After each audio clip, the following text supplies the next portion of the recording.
Hello everyone. Let's begin with the last task, that is task 4 of the first week.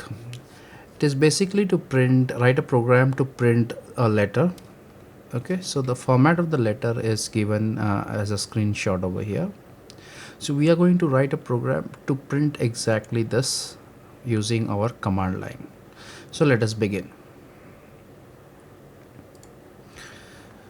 So now to start with, it's basically very simple to make this letter. If you have already performed the previous 3 tasks, it is basically nothing but doing using printfs with appropriate escape sequences at proper places. Okay, so to start with, I would show you normally the way students do it, and I will show you my way. It is completely up to you to decide which method suits you better. Okay, so the first way is basically I would show you with the first 4 lines. Okay, so in the first way you will use the printf. Now this is done by most of the students at the beginner level. So what they do is they avoid using a lot of printfs, and they prefer uh, putting a lot of statements inside a single printf. Okay, I will show you what I mean by this. Okay, so let's say I want to print this first 4 lines. So you can see the first line is 2 and comma, so I have already done that, and then the next line is on a new line, so I would use the escape sequence \n. Then the next line is the principal.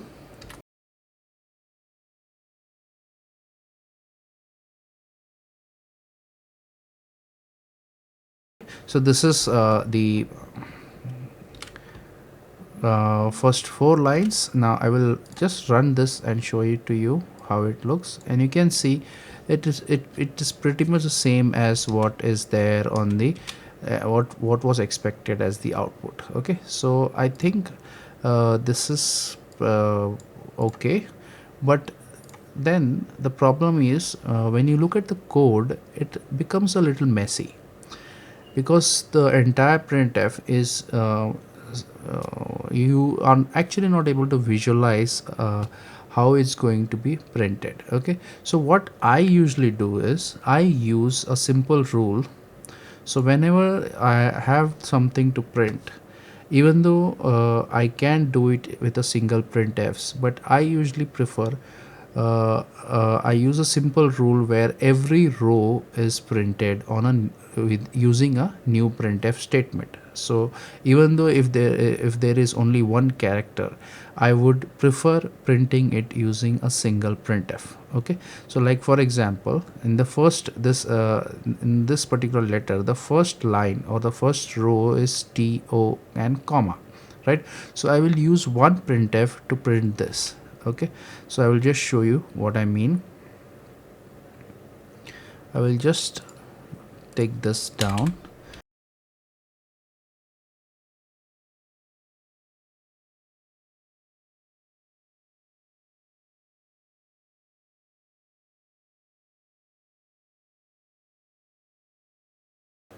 So this finishes with the first 4 lines.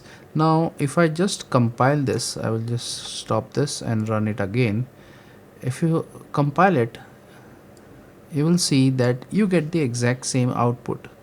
But now in our case, in my way of writing the code, you have the output and the code both in a visualizable format. Okay, so you can actually predict what your output is going to be just by looking at the code. Okay, so you need not even run this code because you have written it in a proper format, so it is bound to give you a perfect result. Okay, so I usually prefer writing in this way so that it is much more readable.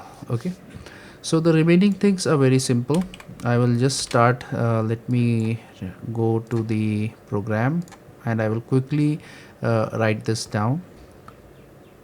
Okay, so I have just added the text from the that what was shown over here in the screenshot. I've quickly added this.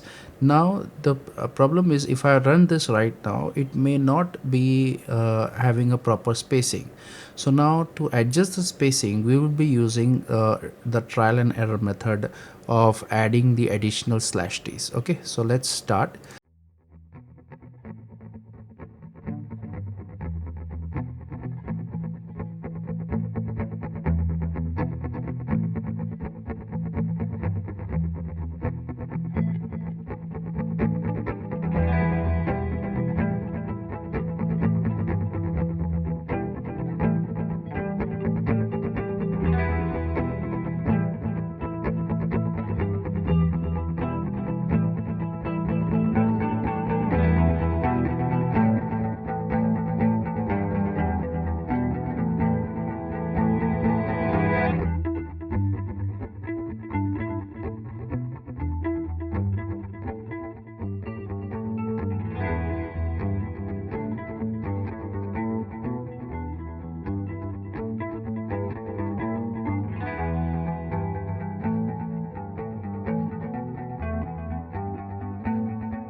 So you can always align your letter with the help of backslash n and backslash t, and adding backslash t is a bit tricky, and it completely depends on the column. And I have a separate video on how to decide how many slash t's you have to put in a particular program. Now that completely depends on the column width. Okay, so in my case, in this particular program, you see that the first column had contents like title, then C programming, then Python programming. Okay, so these three were the titles. So now usually when you put slash t's, you should remember that you should first decide the width of the longest string first. Okay, so you start with the longest string first, that is in my case Python programming.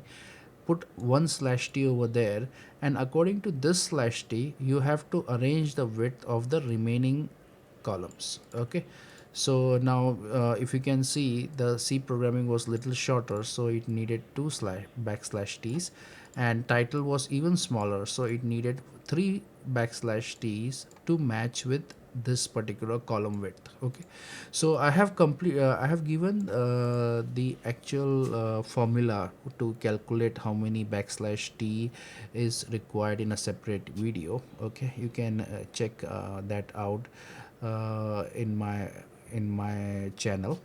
Okay, so I think you must have understood how to use the escape sequences like slash n, backslash n, and backslash t.